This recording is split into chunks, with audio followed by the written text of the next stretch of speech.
नमस्कार विद्यार्थी मित्रों, कक्षा 12वीं यूनिट नंबर 10 कारतूस, जिसके राइटर हैं हबीब तनवीर, जिनका जन्म सन 1923 और जिनका निधन 2009 में हुआ था। ये मूल छत्तीसगढ़ के रायपुर में जिनका जन्म हुआ था। नागपुर में जिन्होंने स्नातक की उपाधि प्राप्त करने के बाद ब्रिटेन में नाट्य लेखन का अध्ययन किया। दिल्ली लौटकर उन्होंने नाट्य मंच की स्थापना की और वे अच्छे नाटककार, कवि, पत्रकार, निर्देशक और अभिनेता जैसी बहुमुखी प्रतिभा अपने जीवन में हासिल कर चुके थे। लेकिन उनका सबसे मनपसंद अगर कोई क्षेत्र है तो वो लोक नाट्य है और उनको कई पुरस्कार भी प्राप्त हुए हैं और वो पद्मश्री से भी सम्मानित किए गए हैं। उनके प्रमुख नाटक में आगरा बाजार, चरणदास चोर, देख रहे हैं नैन, हिरमा की कहानी, ये उनके प्रमुख नाटक हैं तथा वसंत ऋतु का सपना, शाजापुर की शांतिबाई, मिट्टी की गाड़ी और मुद्रा राक्षस ये उनके अनुदित नाटक है। यहाँ पर कारतूस मतलब जो बंदूक और राइफल में फोड़ जाते हैं उस कारतूस मतलब गोली की बात यहाँ पर कही गई है।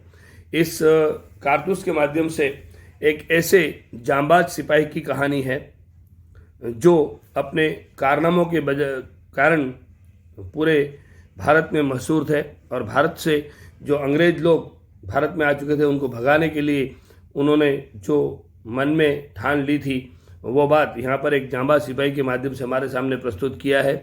जिस तरह से एक सिपाही अपनी बलिदानी देश के प्रति मातृभूमि की करता है, वही प्रकार की बलिदानी यहाँ पर वो देने के लिए तैयार था, पर अंग्रेज की हुकूमत को यहाँ पर से किसी भी हालत में ख़त्म करना वो उसने ठान लिया था और आखिर में वो करके दिखाता है और वही जाबाज सिपाही है। उसी का वर्णन यहाँ पर इस कारतूस के माध्यम से हबीब तनवीर जी ने हमारे सामने प्रस्तुत किया है।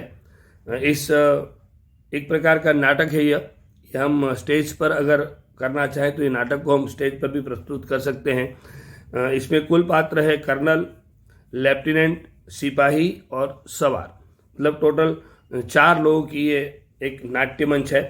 वो नाट्य के रूप में यहाँ पर प्रस्तुत हुआ है, जिसका समय अगर हम नाट्य के रूप में प्रस्तुत करें तो जिसका समय केवल 5 मिनट है। जमाना उस समय का सन 1799 और समय रात्रि का है। रात्रि के समय की बात यहाँ पर है। स्थान है गोरखपुर जंगल में कर्नल कालीन के खेमे का अंदरूनी हिस्सा, मतलब स्थल कौन सा है? गोरखपुर। 2 अंग्रेज बैठे बात कर रहे हैं। कर्नल कालीन और एक लेफ्टिनेंट खेमे के बाहर है। विद्यार्थी मित्रों, किताब अपने हाथ में रखना ताकि आपको जिस तरह से मैं पढ़ाई करता हूँ और समझने में दिक्कत न हो। 2 अंग्रेज बैठे बात कर रहे हैं। कर्नल कालीन और एक लेफ्टिनेंट खेमे के बाहर है। चांदनी छिटकी हुई है और अंदर लैंप जल रहा है। चांदनी बाहर बिछी हुई है और अंदर जो खेमा उन्होंने लगाया है उसके अंदर लैंप जल रहा है, मतलब लाइट चालू है। कर्नल, जंगल की ज़िंदगी बड़ी खतरनाक होती। कर्नल कहता है कि जंगल की ज़िंदगी बहुत ही खतरनाक होती है क्योंकि सुनसान जगह में आपको अकेला रहना पड़ता है। तो लेफ्टिनेंट कहता है कि हफ्तों हो गए यहाँ खेमा डाले हुए। हफ्तों हो गए मतलब बहुत, एक हफ्ते मतलब 7 दिन का एक हफ्ता होता है, तो ऐसे कई हफ्ते हमको यहाँ पर खेमा डाले हुए गुजर गया है। खेमा मतलब डेरा डालना। जंगल में आप टेंट लगाकर एक जगह पर किसी को पकड़ने लगे जो खेमा लगाते हैं, टेंट लगाते हैं, उसी का वर्णन यहाँ पर किया गया है कि हफ्तों हो गए यहाँ पर खेमा डाले हुए। सिपाही भी तंग आ गए हैं, जो सिपाही लोग हैं वो भी तंग आ गए हैं। ये वजीर अली आदमी है या भूत, हाथ ही नहीं लगता। इन्होंने यहाँ पर ये खेमा क्यों लगाया है? वजीर अली को गिरफ्तार करने के लिए। तो ये कह रहे हैं कि ये वजीर अली आदमी है या भूत, हाथ में नहीं लगता। मतलब आदमी है या भूत समझ में नहीं आ रहा, वो अभी हाथ में नहीं आ रहा है। और उस समय की बात क्यों है कि उस समय आपको पता होगा कि टेक्नोलॉजी इतनी विकसित नहीं थी, जिसकी वजह से फ़ोटो वगैरह आप चारों तरफ लगा दो या मोबाइल में भेज दो या टीवी में दे दो। ऐसी टेक्नोलॉजी उस समय नहीं थी, जिसकी वजह से किसी के पास उसकी तस्वीर नहीं थी कि यही वजीर अली है। इसलिए उसको पकड़ने के लिए खेमा डाला हुआ है।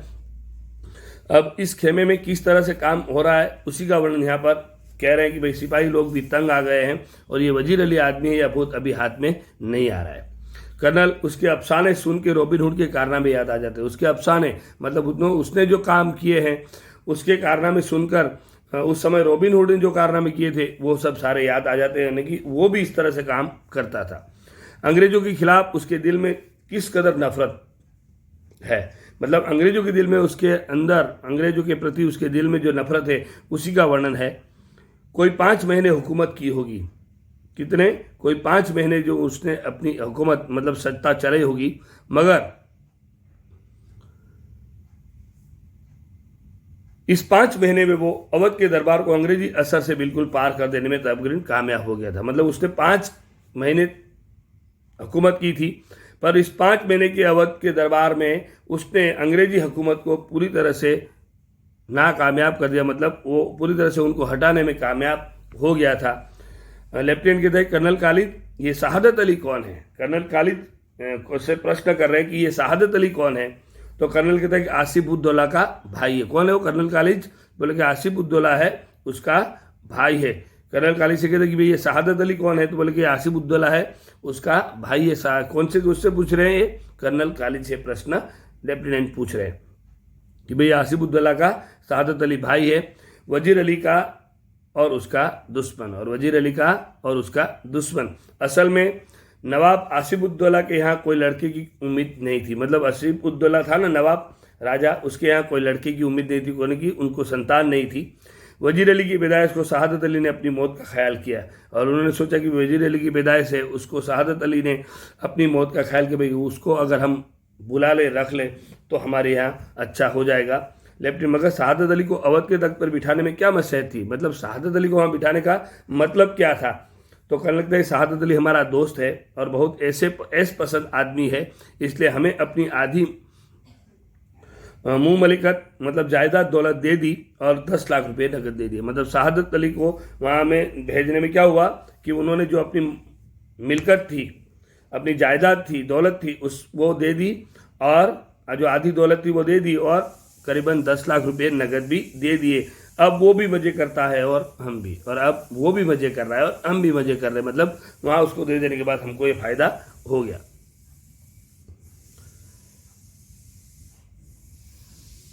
लेफ्टिनेंट कहता है सुना है ये वजीर अली अफगानिस्तान के बादशाह शाही जमा के हिंदुस्तान पर हमला करने की दावत आमंत्रण दे रहा है। सुना है कि ये वजीर अली है वो अफगानिस्तान के बादशाह शाही जमा को हिंदुस्तान पर हमला करने की दावत दे रहा है, मतलब आमंत्रण दे रहा है कि तुम आकर यहाँ पर हमला करो।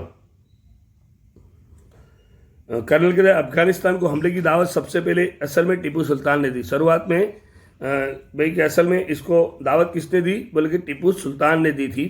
फिर वजीर अली ने भी उसे दिल्ली बुलाया, और फिर शमसुद्दौला ने भी, फिर उसको किसने बुलाया?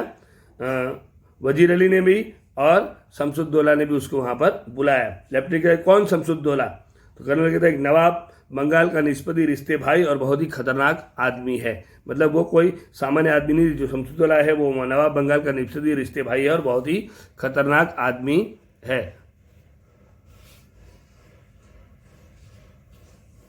कहने का मतलब ये है कि वो एक ही बहुत ही खतरनाक आदमी है। कर्नल लेफ्टिनेंट कहता है कि इसका तो मतलब ये हुआ कि कंपनी के खिलाफ सारे हिंदुस्तान में एक लहर दौड़ गई। इसका मतलब ये हुआ कि कंपनी के खिलाफ सारे हिंदुस्तान में एक लहर दौड़ गई है कि किसी भी तरह अंग्रेजों को यहाँ से भगा दिया जाए।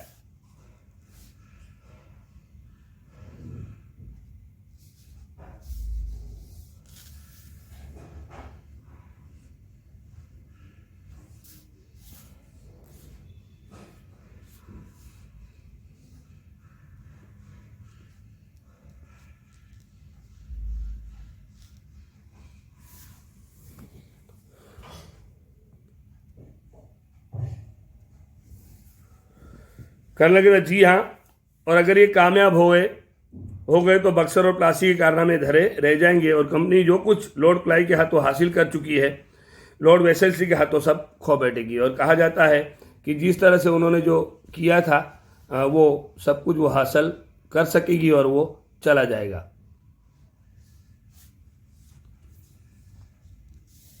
मतलब हमें जो प्राप्त हुआ था वो आज हम लोग हासिल कर चुके हैं, वो शायद एक दिन चला भी जाएगा।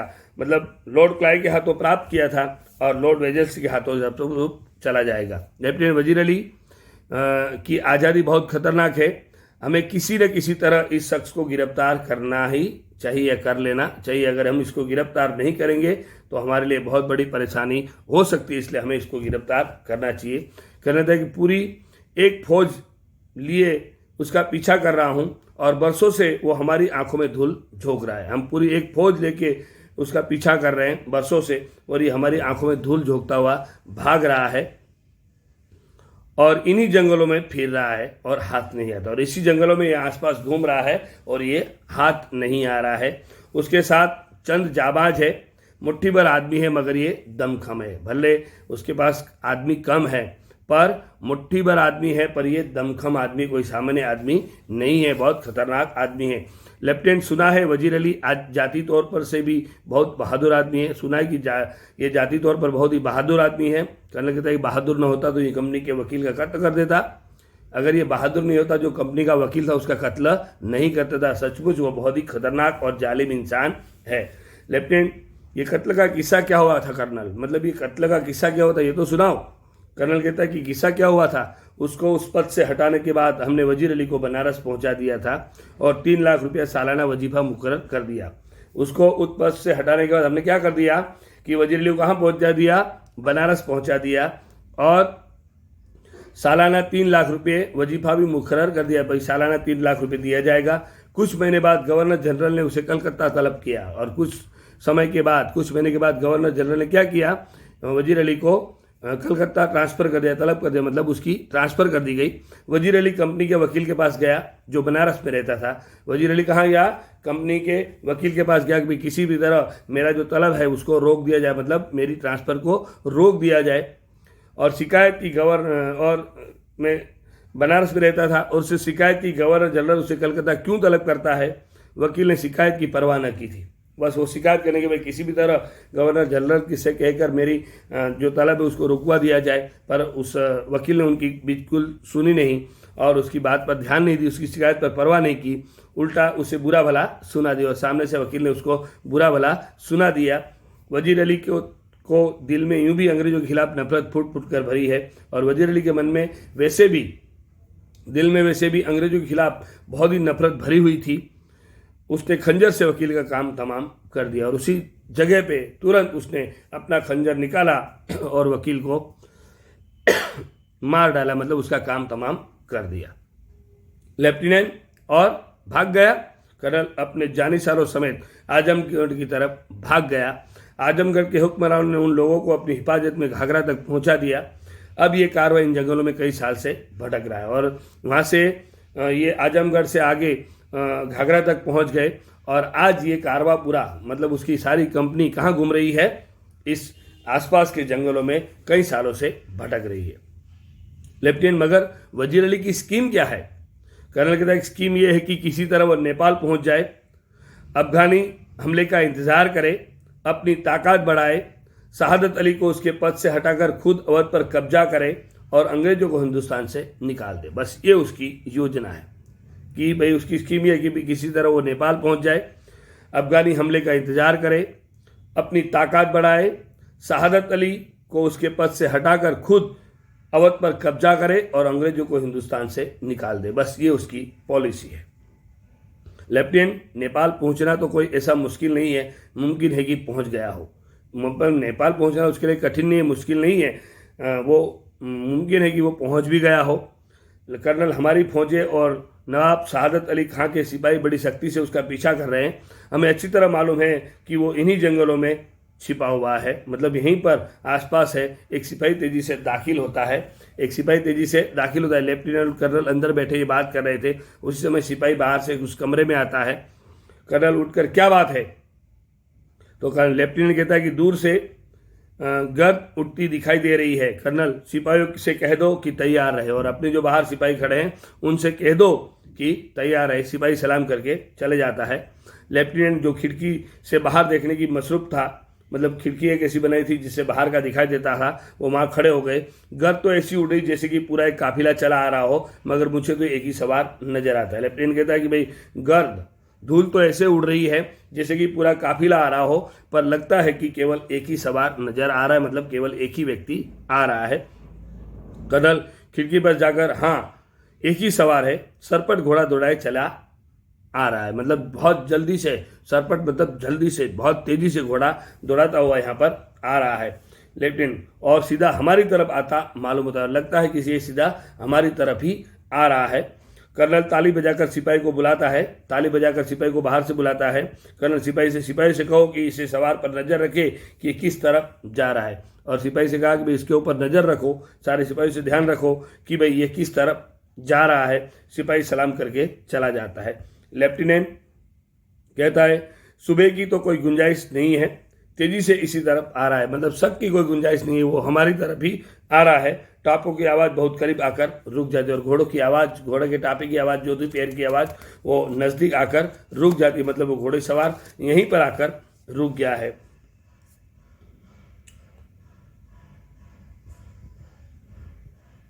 सवार बाहर से मुझे कर्नल से मिलना है, और जो घोड़े सवार आकर रुका है वो कहता है कि मुझे कर्नल से मिलना है। कर्नल चिल्लाकर बहुत खूब, सवार बाहर से सी, सवार कहता है कि बहुत खूब, सवार कहता है सी, मतलब आप अंदर जाकर समाचार दो कि मुझे उनसे मिलना है।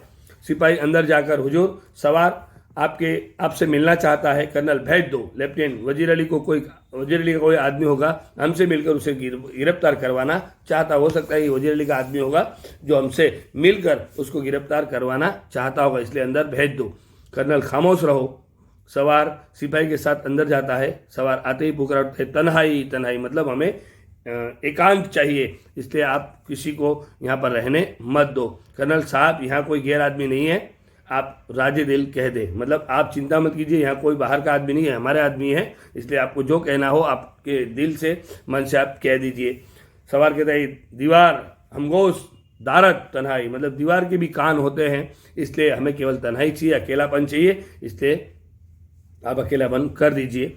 कर्नल लेफ्टिनेंट और सिपाही को इशारा करता है। कर्नल लेफ्टिनेंट और सिपाही को इशारा करते हैं कि आप लोग यहाँ से चले जाइए। दोनों बाहर चले जाते हैं। जब कर्नल और सवार खेमे में तन्हा रह जाते हैं तो जरा वपके के साथ चारों तरफ नज़र देखकर सवार कहता है, मतलब फिर चारों तरफ उसने ऐसे से नज़र की और फिर वो कहना आरंभ करता है, सवार आपने इस मुकाम पर क्यों खेमा डाला है। उसने, सवार ने प्रश्न किया कि आपने इस जगह पे खेमा क्यों डाला है। तो कर्नल कह रहे कंपनी का हुक्म है कि वजीर अली को गिरफ्तार किया जाए। भाई कंपनी का हुक्म है कि वजीर अली को गिरफ्तार किया जाए। इस लाइन के ऊपर आप अंडरलाइन कर लेना, क्योंकि ये एक वाक्य के प्रश्न भी, कंपनी का क्या हुक्म था, ये एक वाक्य के प्रश्न भी पूछा जा सकता है और विकल्प में भी पूछा जा सकता है, इसलिए ये आप अंडरलाइन करके रखना ताकि आपको 1 मार्क्स में फायदा हो सकता है। लेकिन इतना लाव लश्कर क्या मायने रखता है, मतलब आप केवल एक व्यक्ति को गिरफ्तार करने के लिए खेमा डाल के बैठे, तो इतना बड़ा लश्कर लेकर क्यों बैठे, ये क्या मायना रखता है। कर्नल कहता है गिरफ्तारी में मदद देने के लिए, जो हम गिरफ्तारी जब करेंगे वजीर अली की तो उसके अंदर हमें काम लगेगा। सवाल कहता है वजीर अली की गिरफ्तारी बहुत मुश्किल है साहब। तो बोले कि क्यों, तो बोले कि वो एक जांबाज सिपाही है, मैंने भी ये सुन रखा है कि आप जानते हैं। तो बोले कि आप क्या चाहते हैं, मतलब मैंने भी ये सुन रखा है कि पर आप क्या चाहते हैं। सवार को पूछते हैं कि आप क्या चाहते हैं। तो कर्नल कहता है, सवार कहता है कि चंद कारतूस चाहिए मुझे, गोली जो है वो कारतूस चाहिए। बोले किस लिए, तो बोले कि वजीर अली को गिरफ्तार करने के लिए, क्योंकि मेरे पास कारतूस नहीं है, आप चंद कारतूस मुझे दे दोगे तो मैं वजीर अली को गिरफ्तार करने में आपकी सहायता कर सकता हूँ। कर्नल ये लो 10 कारतूस, और कर्नल ने अपनी जो कारतूस की पेटी थी उससे 10 कारतूस निकाल कर दे दिए कि भाई ये लो 10 कारतूस। सवार मुस्कुराते वो कहता है कि शुक्रिया। कर्नल कहता है कि आपका नाम। सवार कहता है कि वजीर अली, आपने मुझे कारतूस दिए इसलिए आपकी जान बख्शी करता हूँ, इसलिए आपने जो मुझे कारतूस 10 दिए इसलिए मैं आपकी जान बख्शता हूँ। यह कहकर बाहर चला जाता है। टापों का शोर सुनाई देता है, जैसे ही बाहर गया घोड़े के ऊपर बैठ गया, टापों का शोर सुनाई देता है। कर्नल एक सन्नाटे में है, हक्का बक्का खड़ा है कि लेफ्टिनेंट अंदर आता है। हक्का बक्का खड़ा हो गया कि जो इंसान जिसको हम पकड़ने के लिए यहाँ पर बरसों से, कई हफ्तों से यहाँ पर खेमा डाले हुए थे, आज वो हमारी आंखों में धूल झोंक कर चला गया। हक्का बक्का खड़ा है। लेफ्टिनेंट अंदर जाता है। लेफ्टिनेंट कहता है कौन था। कर्नल कहता है दबी जबान से अपने आप से कहता है एक जांबाज सिपाही था, मतलब कोई था, एक जांबाज सिपाही था जो आया और चंद कारतूस, मतलब 10 कारतूस लेकर यहाँ से चला गया और मेरी जान तो बख्श गया, पर अब उसको पकड़ना हमारे लिए मुश्किल है। तो अब अंग्रेजों को इस हुकूमत से जाना निश्चित है, अब हमें यहाँ से भागना पड़ेगा। इस तरह एक ऐसे जांबाज सिपाही की कहानी यहाँ पर बहुत ही अच्छी तरह से एक नाटक के रूप में वर्णित की गई है। आपको शब्दार्थ और टिप्पणी भी लिखनी है, साथ में स्वाध्याय के प्रश्न जो है उसको भी आपको लिखना है, जिसमें एक विकल्प दिए गए हैं। एक वाक्य में प्रश्न है, दो वाक्यों में उत्तर है और 5-6 वाक्यों में उत्तर है। ये सारे प्रश्नों के उत्तर आपको लिखना है। जैसे ही ये काम खत्म हो जाए तो आप अपनी नोट्स भी रेडी कर देना और बहुत जल्द आपको अगले यूनिट का वीडियो भी भेज दिया जाएगा। Thank you very much.